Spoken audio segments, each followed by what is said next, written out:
Web developer academy. जैसा कि आपको बताया गया था कि 13 दिसंबर से 22 दिसंबर तक आपकी PAF में एयरमैन की भर्तियां जो हैं वो स्टार्ट हो रही हैं। तो ये आज 13 दिसंबर है, तो आज से ही हमारी जो इतला के मुताबिक जो है वो PAF में जो है भर्ती स्टार्ट है। तो रजिस्ट्रेशन आपने जल्दी करवानी है ताकि आपकी जो सीट्स हैं वो आपके डिज़ायर जो मतलब है स्टेशन है उधर ही आपकी सीट जो है वो सेट हो जाए। अगर वहाँ पे वैकेंसी पूरी होगी तो फिर आपके लिए मसला होगा। तो आप क्या करें, जल्दी से जल्दी जो है वो अपनी सीट जो कंफर्म करने के लिए जल्दी से जल्दी अप्लाई करें। अगर आपसे अप्लाई नहीं हो रहा तो आप हमारे व्हाट्सएप नंबर के ऊपर रब्ता कर सकते हैं। तो आपको जो है एक मुनासिब रेट के साथ जो है आपकी एप्लीकेशन जो है वो इंस्टॉल कर दी जाएगी। और इसके साथ ही हम स्टार्ट करते हैं आपको बताने के लिए कि किस तरह आपने जो है वो अपनी एप्लीकेशन जो है सबमिट करवानी है। तो उसके लिए कुछ चीज़ें जो हैं वो रिक्वायर हैं। तो मैंने एक फॉर्म दिया हुआ है, तो आप उससे नीचे देख लीजिएगा। तो फॉर्म के अंदर जो है वो सारी चीज़ें आपको स्केच की मदद में जो बताई गई हैं, तो आपके पास वो सारी चीज़ें होना बहुत ज़रूरी है। तो सबसे पहले आपने क्या करना है, joinpaf.gov.pk पे जाना है। तो इसको आपने करना है सर्च करना है गूगल पे, और ये आपके सामने जो है एक वेबसाइट खुल गई है पाकिस्तान एयरफोर्स की ऑफिशियल, और इसके ऊपर ये रेड कलर में ब्लिंक कर रहा है join PAF as a airman. अब ये देखें जी, यहाँ पे आपको कह रहा है कि आई वांट टू रजिस्टर। अगर आपने रजिस्ट्रेशन करनी है तो आप यहाँ से करेंगे। अगर आप रोल नंबर स्लिप है वो निकालनी है तो आप यहाँ से निचले वाले पे क्लिक करेंगे। लेकिन हमने न्यू रजिस्ट्रेशन करनी है तो हम इसके ऊपर क्लिक करेंगे, और साथ में अपना जो शनाख्ती कार्ड है वो आप जो है इसके अंदर विदाउट डैश जो है वो एंट्री करेंगे। और ये मैं एक स्टूडेंट अपना उसके एंट्री कर रहा हूँ। तो ये हमारे पास एक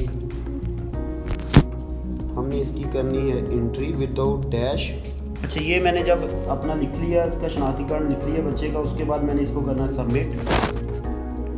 सबमिट के बाद वो बता रहा है कि आपका नादरा का CNSE होना बहुत ज़रूरी है। और अगर आपके पास नहीं है, उम्र आपकी 18 साल से कम है, तो फिर भी कोई मसला नहीं है, आप अपना बेफाम ले जा सकते हैं साथ में।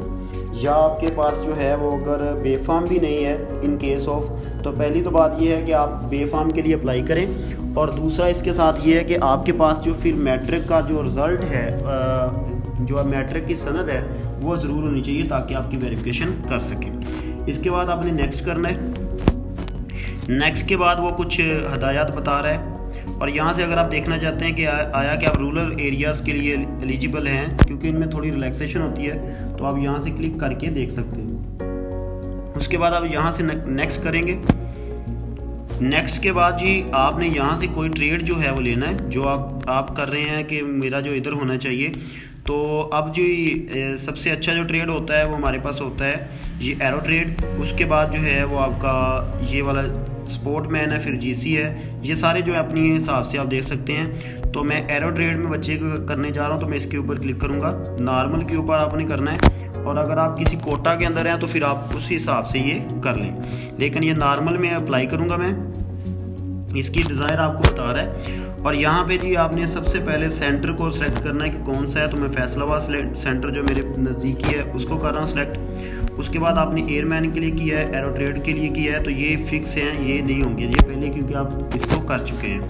उसके बाद आपने नेम लिखना है पूरा, और याद रखें वही नेम लिखें जो आपका इधर लिखा हुआ है। जैसे यहाँ पे बच्चे का लिखा है मोहम्मद नदीम रियाज, तो ये मैंने पूरे का पूरा लिखा है। उसके बाद जो आपने उसके फादर का नाम जो है बच्चे का, अपने फादर का नाम लिखना है।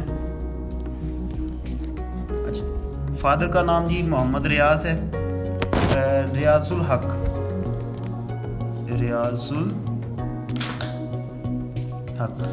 ये ध्यान से लिखिएगा क्योंकि ये बहुत मसला करता है। उसके बाद आपने डेट ऑफ बर्थ जो है अपनी सेलेक्ट करनी है कि कौन सी डेट ऑफ बर्थ है। तो ये हमारे पास है 25/8/2003। तो सबसे पहले मैं 2003 सेलेक्ट करूँगा, और ये सिलेक्ट करने के बाद जो है मैं मंथ पे जाऊँगा, कौन सा है, 8वां मंथ है अगस्त, और ये हमारे पास है 25/8/2003 सेलेक्ट हो गया। अब मैनुअल नहीं इसको लिख सकते, इसलिए जो सिलेक्ट करना ही पड़ता है। अब ये जेंडर आप चेक करेंगे, मेल है या फीमेल है। उसके बाद आपकी हाइट कितनी है, आप इसके लिए जो है आपको कैलकुलेटर दे दिया गया है, तो आप जो है वो उसके हिसाब से कर सकते हैं। तो फ़र्ज़ करें कि ये हमारे पास एक जो है, ये मैं आपको बताता हूँ किस तरह से आपने सेलेक्ट करना है। ये कैलकुलेटर आपको मैं इसका लिंक जो है वो सेंड कर दूँगा, तो है वो लिंक के साथ जो है वो कर सकते हैं। आपने इधर लिखना है हमारे पास फीट टू सेंटीमीटर, ये आप सर्च करेंगे तो ये हमारे पास भी जो है कैलकुलेटर आपका आ जाएगा। तो यहाँ से फ़र्ज़ करें कि मेरे पास जो स्टूडेंट है उसका है 5.2 फीट है, मतलब 5 फीट और 2 इंच। चलिए 5.4 लिख लेते हैं। ये देखिए जी 5.4 है, तो इसका मैं देखता हूँ तो ये 164.5 आता है। ठीक है जी, तो ये हमारे पास इसी तरह से जो है आपने इसको करना है।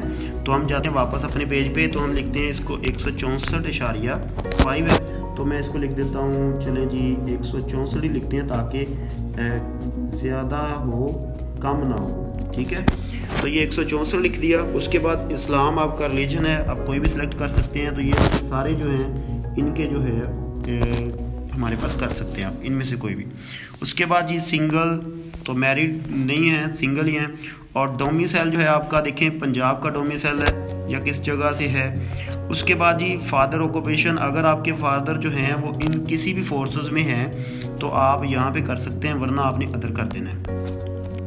एड्रेस में आपने सबसे पहले आपका जो ये सूबा चेक करना है, उसके बाद आपने जो है वो अपना तहसील ज़िला वगैरह चेक करना है। तो ये देखें जी हमारे पास टोबा टेक सिंह, और ये भी हमारे पास जो है वो टोबा टेक सिंह। ठीक है, और इसके बाद आपने जो है वो एड्रेस चेक करना है कि कहाँ पे आप जो है वो रहते हैं, ताकि आपको पोस्टल एड्रेस के ज़रिए जो है आपसे रब्ता हो सके। तो ये मैंने एड्रेस जो है वो कर दिया। अब देखिए एड्रेस दो तरह का हो सकता है कि अभी जो है आप किसी जगह पे रह रहे हैं, फ़र्ज़ करें कि आप हॉस्टल लाइफ में जो है वो रह रहे हैं, तो आप हॉस्टल का दे सकते हैं ऊपर, और इसके बाद परमानेंट में आप वो अपने गाँव का देंगे। लेकिन दोनों केस में अगर सेम है तो आप दोनों को कॉपी करें उधर से और सेम है सीजर कर दें। इसके बाद जो है मोबाइल नंबर आप जो है वो करेंगे, तो मोबाइल नंबर एकेडमी का आ रहा है तो एकेडमी का फिलहाल लगा देता हूँ। तो इधर आपने जो है वो सेम इसी तरह आपने दूसरा भी नंबर ऐड करना है। लेकिन कुछ बच्चे ऐसा करते हैं कि सेम नंबर ही किधर ऐड कर देते हैं। उसका मसला ये होता है कि उनको कभी कभी ऐसा होता है कि आपका नंबर बंद होता है, तो उनको आपको अप्रोच करने में मसला होता है, जिसकी वजह से आपका लॉस हो सकता है। उसके बाद आप अपना जीमेल लिखेंगे। जीमेल फ़र्ज़ करें कि मैं एकेडमी का लिख देता हूँ। ठीक है, और उसके बाद एंड पे आप क्या करेंगे, आप ये कोड लिखेंगे रेड कलर का।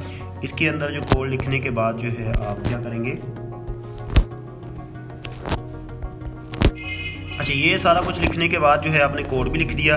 अब आ गई क्वालिफिकेशन की बारी। क्वालिफिकेशन में आप क्या करेंगे, सिलेक्ट करेंगे कि आपने मैट्रिक किया हुआ है, इससे ऊपर वाली नहीं है तो इसके लिए अलाउंस होता है अगर आपने एफएससी की हुई है। लेकिन अभी यहाँ पे सिर्फ आपने यही सिलेक्ट करना है मैट्रिक।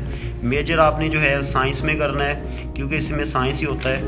और उसके बाद जी आपने कितने ऑब्टेन किए हैं, टोटल मार्क्स कितने थे और आपने हासिल कितने की। फ़र्ज़ करें कि ये टोटल मार्क्स जो थे इस बच्चे के ये थे हमारे पास 1100, और इनमें से इसने जो है ऑब्टेन किए हैं